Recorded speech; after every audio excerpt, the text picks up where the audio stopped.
The attack carried out by Ukraine on Moscow this past Wednesday was massive, with Ukraine using 11 drones. This is one of the largest attacks Ukraine has made on the Russian capital.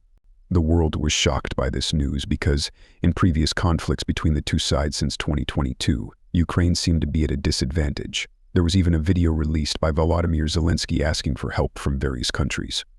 However, in recent weeks, it has been reported that many areas in Russia are now under Ukrainian control. Ukraine holds 74 locations in Russia, and their latest attack was on Moscow, which infuriated Vladimir Putin. Russian officials admitted that this attack by Ukraine has caused the most damage to Russia since February 2022. According to Al Jazeera, the 11-drone attack on Moscow destroyed many of Russia's air defense systems. On August 6, 2024, Volodymyr Zelensky sent thousands of Ukrainian troops to the Russia-Ukraine border. The sheer number of soldiers sent by Zelensky overwhelmed the Russian border guards, making it easier for the Ukrainian army to enter Russian territories. Thousands of Russians fled the area, and hundreds of Russian soldiers surrendered to Ukrainian forces. According to some Russian military sources, their commanders had abandoned them, and due to the massive number of troops sent by Zelensky, many areas in Russia were devastated. Reports indicate that forests have burned and villages have been destroyed. The war between Ukraine and Russia has now lasted nearly 3 years, with both countries exchanging artillery, drones, missiles, and rockets daily. The damage to Ukraine is undeniable, with many soldiers and civilians killed due to Russian attacks. According to Ukrainian forces, they will not easily be defeated by Russia. They claim to have downed many of Russia's airstrikes and drones, and have counted the number of areas in Russia they control.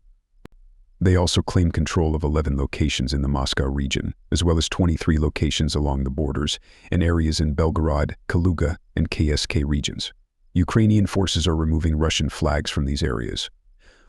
Ukraine says they do not intend to invade Russia but are occupying these areas for their safety.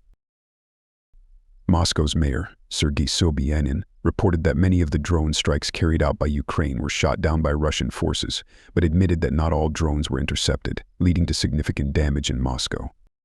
According to Sobyanin in an interview on Telegram, this is the largest damage Russia has sustained from Ukrainian forces, but he stated that their air defense system remains robust and capable of defending against further Ukrainian attacks.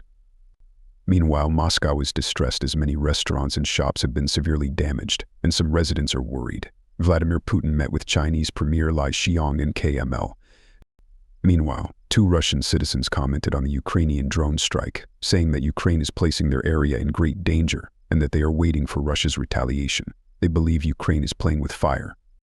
Additionally, there are areas in Ukraine that are 18% under Russian control.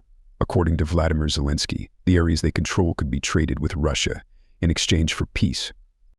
There were also some humorous comments suggesting that one day Ukraine and Russia might be surprised to find that they have swapped countries, with Ukraine occupying Russian territories while Russia takes Ukrainian lands, though this is just a joke. Returning to Moscow's mayor, Sobyanin mentioned that due to the Ukrainian attack, Moscow's airport has canceled many flights and limited schedules for safety reasons. No injuries were reported from the drone strike.